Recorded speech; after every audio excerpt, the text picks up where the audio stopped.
نحيال ودابة سرحتنياتات أم عباية أفراينتن مرققات كبرت سرحتنياتاتن أقدا سرواحيوم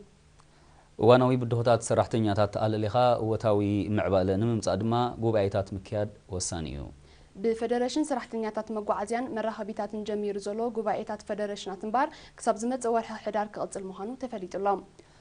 غازيتينيا هابتوم فرزغي نزدالو تصبصب حيلوم برقه كقربويو بفدريشن سرحتنياتات مقوعزيان مراخبيتات تجمير زولو رابعي قوبايتات فدريشنات سرحتنياتات زحيلو ودابه نادما محبر بزبل تيما كساب زمت زوالح حدار كلتشن عسر تحاموشن كم زغتصل ما يختل وانا صحفن حلافي زمدناتات وصانها كوسي قليصوم አቶ ጾጋይ ሞጎስ ነዝሐብረ ንዕላማታትን ተልእኾታትን ሃኮሰ ዝምድናታት ዕዮን ምድልዳል ዘሰላሰሎ ንጥፈታቱ ከምኡን በደረጃ ፌደሬሽናት ሰራሕተኛታትን ሃኮሰን ዝካየድ ዘሎ ጉባኤታትን ዕላማታቱን አመልኪቱ መስየሪ ናብ ዘካየዱ ቃል ምሕተት እዩ በመሰረት ወፂ ዘሎ መደብ ጉባኤ ፌደሬሽን ሰራሕተኛታት አቤት ምግቢ ሆቴላት ቱሪዝምን ሕርሻን ብ1617 ጥቅምቲ ጉባኤ ፌደሬሽን ሰራሕተኛታት ወሃብቲ አገልግሎት ብ67 ህዳር ጉባኤ ፌደሬሽን ሰራሕተኛታት ማዕድን ኬሚካል ህንፃን ሓፈሻዊ ስራሕትን ብ1314 ህዳር ጉባኤ ፌደሬሽን ሰራሕተኛታት ዓለባ ቆርበትን ሰአንን ድማ ብ2021 ህዳር ክቃናዕ ምዃኑ ተፈሊጡሎም ጉባኤ ሃገራዊ ኮንፌደሬሽን ሰራሕተኛታት ኤርትራ ኣብ ወርሒ መጋቢት 2016 ከም ዝካየድ ድሮውን ኣሰናዳኢት ኮሚቴ ተመዚዛ ስርሓ ከተሰላስል ጀሚራ ምህላዋ ዝሓበራቱ ጸጋይ ጉባኤታት ፌደሬሽናትን ጉባኤ ሃኮሰን ኣብ ዕቱብ ጉዳያትን ብድሆታትን ሰራሕተኛታት ከም ዘተኮር ኣገንዚቦም ኤርትራዊ ሰራሕተኛ አንጻር ሃገሩ ንዝተኻየዱ ተጻብኦታትን ሳዕቤናቶምን ንምግጣም ሓያል መኸተ ዘርአየ እዩ ዝበላቱ ጸጋይ ንቕሓት ሰራሕተኛታት ኣብ ሕጊ ዕዮ ንምዕባይን ምስሉ ኩነታት ዝኸየድ ብቕዓት ውዳበ ንምርግጋጽን ሃኮሰ ክሰርሓሉ ምጽንሖ ብምምራሕ ነዚ ናይ ስልጠና መደባት ንምዕባል ኣብ ዝተፈላለያ ከተማታት መስልጠኒ ማእከላት ተኸፊቱ ከም ዘሎ ሓቢሮም ካብቶም ቅንዲ ኣገደስቲ ስራሕትና ስለ ዝኾኑ ብመገድና ብዝተፈላለየ ናይ ብክፍሊ መጽናዕትን ስልጠናን ዝካየድ ዓውደ መጽናዕታት ዋርሻታት ይካየዱ እዮም ኣብዚ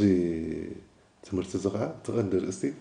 ሕጊ እዩ እንታይ ማለት እዩ እንታይ መሰልና እንታይ ግቡእና ተባሂሉ ነቶም ኩሎም መራሕቲ ማሕበራት በብግዚኡ እናተዋሃበ ትምህርቲ ዝካየድ ኣሎ እዚ ትምህርቲ እዚ ዳርጋ ቀጻሊ እዩ ሓደ ካብቲ ቀንዲ ስራሕትና ከዓ ክቆፀር ይከኣል ምናልባሽ ክሳብ ሕጂ ብግቡእ ዶ ካየድና ኣለና ሙሉእ ዶ ትምህርቲ ሂብና ኣለና ኢልና ክንዛረብ ምናልባሽ ዘፀግመና ኸውን ግን ነካይዶ ኣለና ካብቲ ነካይዶ ዘለና ትምህርትታት ከዓ ብዛዕበየ ንመጻኢ ኣብዚ መዳይ እዚ ኣተኲርና ክንሰርሕ ሓደ ካብቲ መደባት ናይ ሃኮሰ እዩ ኣብ ሃገራዊ ውዳበ ሰራሕተኛታት ብሓፈሻ ናይ ኣህጉር ኣፍሪቃ ድማ ብፍላይ ንዘሎ ጸገማት ኣመልኪቱ ኣብ ዝሃቦ ርእይቶ ድማ ኣቶ ጸጋይ እቲ ተርእዮ ንድምፂ ሰራሕተኛታት ዓቢጡ ንረብሓ ውሑዳትን ገበትን ሓይልታት ዘሳሲ ምዃኑ ጠቒሱ ደገፍን መርገፅን ሃኮሰ ንቓልስን ድሌታትን ዝበዝሐን ኣፍራይን ሓይሊ ሰራሕተኛታት ዘማልእ ውሑስ ጎደቦ ዘውሕስ ውዳበ ሰራሕተኛታት ምህላው ከም ዝኾነ ኣነፂሮም እዚ ምፍንጫል እዚ ከዓ ናይ ብሓቂ ብመትከል ከም ንቃወምን ዕላማታትን ውፅኢትን ናይ ተፀባኢታ ሓይልታት ህዝብታት ኣፍሪቃ ምዃኑ እውን ስለ ንኣምንሉ ብትሪ ንኩልኖ ነገር እዩ ኣብ ዞባ አንሰባ ምዕሩይን ውህዱን አገልግሎት ትምህርትን ምርግጋጽ ተራን ተሳትፎና ማሕደርቲ ከባቢታትን መምሃራንን ክሕይል ሓላፊ ጨንፈር ሚኒስትሪ ትምህርቲ ዞባ አንሰባ መምህር ሓጎስ አድሓና ገሊጾም ንኩነታት ትምህርቲ ኣብ ዞባ ሓጋዝ ብዝምልከት ኣብ ዝተኻየደ ኣኼባ መምህር ሓጎስ ህዝቢን መምሃራን ንምትብባዕ ንዝገብሩ ሓገዛት ብምምስጋን ብወገን ተምሃሮን መምሃራንን ዝረአ ጸገማት ተለልዩ ፍታሕ ንኽርከብ ስሉሳዊ ዝምድናታት ክምዕብል ከም ዝግባእ ኣስሚሩሎም ኣብ ዞባ ሓጋዝ ስሩዕ አገልግሎት ትምህርቲ ብ5 ጥቅምቲ ከም ዝጀመረ ዝሓበሩ መምሃራን ድማ ኣብቲ ዞባ ውህደትን ምትብባዕን ኩለን ኣካላት ወለድን ንዘሰላሰልዎ ንጥፈታት ሓጋዝ ስለ ዝኾነ ብዝለዓለ ክቕፅል ዘለዎም እምነት ገሊጾም ካብ መዋለ ህፃናት ክሳብ ካልኣይ ደረጃ ዝተዘርግሓ 37 ኣብያተ ትምህርቲ አገልግሎት ይህባ ከም ዘለዋ ዝጠቐሰ ሓላፊ ሚኒስትሪ ትምህርቲ ኣብቲ ዞባ መምህር ሳሌሕ ኢብራሂም ብወገኑ ንዝበለጸ አገልግሎት ጽገና ዘድልየን ኣብያተ ትምህርቲ ብከማዊ ተሳትፎ ክጽገና አገልግሎት ትምህርቲ ንዓበይቲ ክድፍኣሉ ከምኡውን ዕድል ትምህርቲ ዝሓለፎም ቆልዑ ከም ዘርክቡ ንምግባር ልዑል ኣቓልቦ ተዋሂብዎ ክስርሓሉ ምዃኑ ኣብሪሆም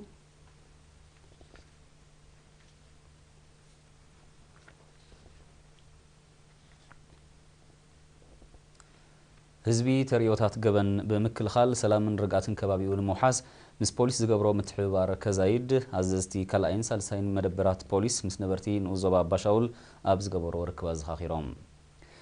ኣዛዚ ካልኣይ መደበር ፖሊስ ካፕቴን ተኸስተ ተኽለ ኣብ ዝሃቦ መግለጺ ምሕላውን መውሓስን ጸጥታ ከባቢ ካብ ቀንዲ ዕማማት ፖሊስ እኳ እንተኾነ ብዘይታ ተሳትፎን ውህደትን ህዝቢ ክዕወት ስለ ዘይክእል ነበርቲ ብንቕሓት ክዋሱ ከም ዝግባእ ኣስሚሩሉ ገበነኛታት ካብ ዓይን ህዝብን ሕግን ኣይስወሩን እዮም ዝበለ ኣዛዚ ሳልሳይ መደበር ፖሊስ ተለንተ ተኸስተ ሙሴ በወገኑ ኣብ ዝተፈላለዩ ቦታታት ዝፍጸሙ ገበናት ብምትሕብባር ህዝቢ ክሽሑን ኣብ ቅድሚ ሕጊ ይቐርቡን ስለ ዘለዉ ንዝበለጸ ውፅኢት ሓበራዊ ስራሕ ህዝብን ፖሊስን ወሳኒ ምዃኑ ኣነጺሮም ኣካያዲ ስራሕ ንኡዞባ ኣባሻውል ኣቶ ረዘነ ተኽለን ሓላፊት ጨንፈር ሚኒስትሪ ዕዮን ሰብኣዊ ድሕነትን ወይዘሮ ይርጋ ኣለም ስዩምን ድማ ዝምድና ህዝብን ፖሊስን ድልዱል ሰረት ዘለዎ ብምዃኑ ገበነኛታት ኣብ ትሕቲ ቁፅፅር ንምውዓል ምስ ህዝቢ ብምትሕብባር ዝተዓመ ስራሕ ቀሊል ከም ዘይኮነ ጠቒሶም ነበርቲ ኣብ ምእላይ ተናቤት ጎደና ስንኩላንን ስድራ ስዋኣትን ብውህደት ክሰርሑ ፀዊዖም ኣብ መወዳእታ ተሳተፍቲ ኣብ ዝሃቦ ርኢቶ ክብርታት ሕብረተሰቦም ብምዕቃብ ጸጥታ ከባቢዮም ኣብ ምውሓስን ገበነኛታት ኣብ ምቅላዕን ተረኦም ክብ ከም ዘብሉ ኣረጋጊጾም